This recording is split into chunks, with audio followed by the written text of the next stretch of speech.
gone to your doctor with your perimenopausal symptoms only to be dismissed, being told that you're tired, you're stressed, maybe you should get more sleep, or it's just aging? Well, I'm here to help you move beyond accepting being dismissed. Hello and welcome. I'm Carol Cavelli. I'm a licensed therapist and I support the emotional health and wellness of women in midlife. And today I'm going to look at what happens so frequently, which are women with perimenopausal symptoms going to their providers, feeling dismissed, not being provided any kind of treatment, and wondering if, is this going to be their life? Well, I'm here to tell you 3 actions you can take if you have been dismissed by a provider. Let's get started. The first thing I want to do is I want to validate your experience. I can't tell you how many clients I have seen or even friends I've talked to or experienced myself going to a medical provider for a specific issue related to perimenopause just to be dismissed or told it's aging or there's nothing you can do or it just is what it is. You have to live with it. Well, there are options out there and you may not be aware of them and they may or may not be right for you, but you should have the opportunity to at least discuss such options with a provider who can give you more information. The first thing I want to look at are some of the common dismissals that people receive when they go to their medical provider and either they think they're in perimenopause or they don't know they're in perimenopause, but they're having these symptoms that they never had before and their life is greatly affected.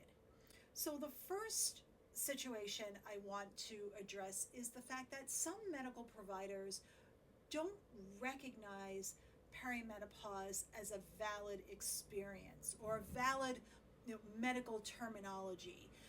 They look at either your reproductive system is functioning or you're in menopause, right? It's one or the other. They don't recognize this transition from one to the other. So that could be possible if you feel that you've been dismissed. Another common way that women feel dismissed is when they're told that they're too young to be going through perimenopause. And the ages can vary and it's so individualized, I don't even know where to start. Age is just one factor in the constellation of symptoms and data and lab work that can be done to come to a diagnosis of perimenopause or come to a determination that perimenopause could be what's happening. To look at someone and just say, well, you're 40, this shouldn't be happening, or you're 35, you're way too young for this, without taking other factors into consideration is something you don't just want to accept because that's not even scientific. So to be dismissed by being told that you're too young, that's something you want to look into further. The next way someone is typically dismissed is to minimize the symptoms. So someone could be reporting to their doctor that they're having problems with sleep and they're having problems with their libido and they're having problems with stress and they're having problems with night sweats or maybe having some unusual activity with their menstrual cycle. Maybe something is a little amiss by certain days or a week or something like that. A way that a person can be dismissed is to minimize those symptoms and just chalk it up to, well, you're stressed. Well, go have a night out. Go have a movie. Go out with your partner. Go out to dinner. Get a sitter if you have kids. Take a walk around the block. And if there's nothing wrong with these things, it's just when your symptoms are being minimized without additional investigation, it's really difficult to determine to what extent you may or may not be in perimenopause. And to be dismissed because your symptoms have been minimized is not good care. And the last way that I'm going to go over that a person can feel dismissed from their provider is when they're told there's nothing you can do. Even if it's perimenopause, nothing you can do. It's just life. It's just how it goes. Well, that's not good practice either, because there are indeed options to take, and there is, again, more investigation that can be done. And to walk away feeling like, oh my gosh, this is it. I'm going to live the rest of my life having crappy sleep, sweating all over the place, not having a libido, feeling irritable, feeling anxious all the time, to be dismissed from a doctor's office and to be given this outcome or lack of any kind of treatment plan to support you in some way can really feel demoralizing. Now let's look at 3 actions you can take if you feel like you're being dismissed by your provider. The first one is to research. This is the amazingness of the internet. You can look online, and you can first, especially if you're feeling that maybe my doctor's right, maybe it is just me, maybe I am too young, maybe I am making a big deal of this. The first thing you want is validation, and researching can help you with that. And looking online, looking up perimenopause, is that a thing? There's an amazing site called the Menopause Society at menopause.org, and they provide information for patients, information for providers, and they have a directory of providers who have special training or have a special interest in helping people in perimenopause or menopause. So there are resources out there. So you can use research to help validate that, wait a second, this isn't right. What I'm feeling is really happening.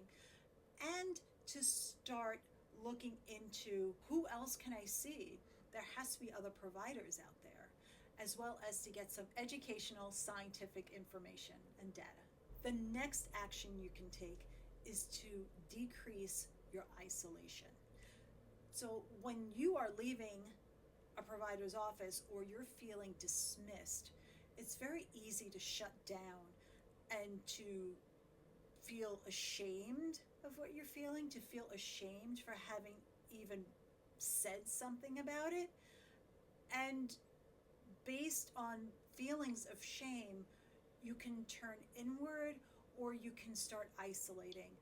And when you are feeling like this, one of the things that is so important is to not feel isolated. And even if you don't have close friends, so the first thing I would say is if you have close friends who are also experiencing something similar, connect with them, validate each other's experience.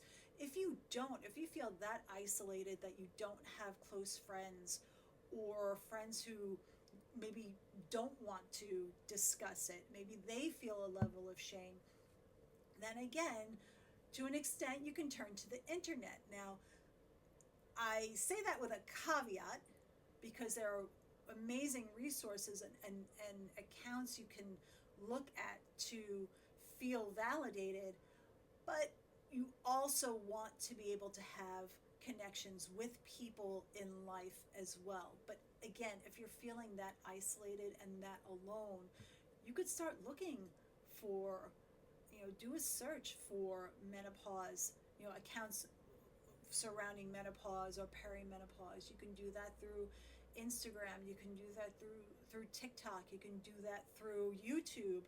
You can find other people or other groups. There are tons of Facebook groups that are for women in perimenopause and menopause. And again, I say that with a caveat because not every group is right for every person and not every account is right for every person. So this will take a little bit of searching and parceling out where You might find accounts that may not be the right fit. You might find accounts that are the right fit for you are now. And let's say in 6 months you're in a different place, so then you follow other accounts. You can certainly find more validation if you're feeling isolated through some accounts. And the third action you can take, and this might be a big action, is to connect with another professional. And that could feel very scary, especially if you've been dismissed more than once, if you've gone to a couple of providers and you've been dismissed. And it's being able to have that bandwidth to try another provider, but trying to find a provider as best you can that is menopause informed. So like I said, the Menopause Society does have a directory. If you want to look into that, you can look on, you can do an internet search for menopause informed providers. Maybe you start with a therapist and who helps you with feeling validated and with helping you build the strength and the bandwidth to go out and connect with another provider, or a therapist who may have a referral who can help. That's not always guaranteed. Therapists don't always have referrals in that way, but at least to find a therapist who can validate your experience and help you in the interim if you're struggling to find a provider who can help. Those are 3 actions you can take to shift yourself from feeling dismissed to feeling empowered. And if you like what you've heard, feel free to comment if there is an action that I didn't address, or some resource you'd like to provide to somebody else who can help.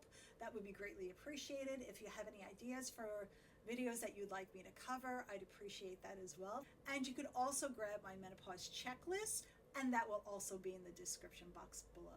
Please like, subscribe, and share if you found value in this.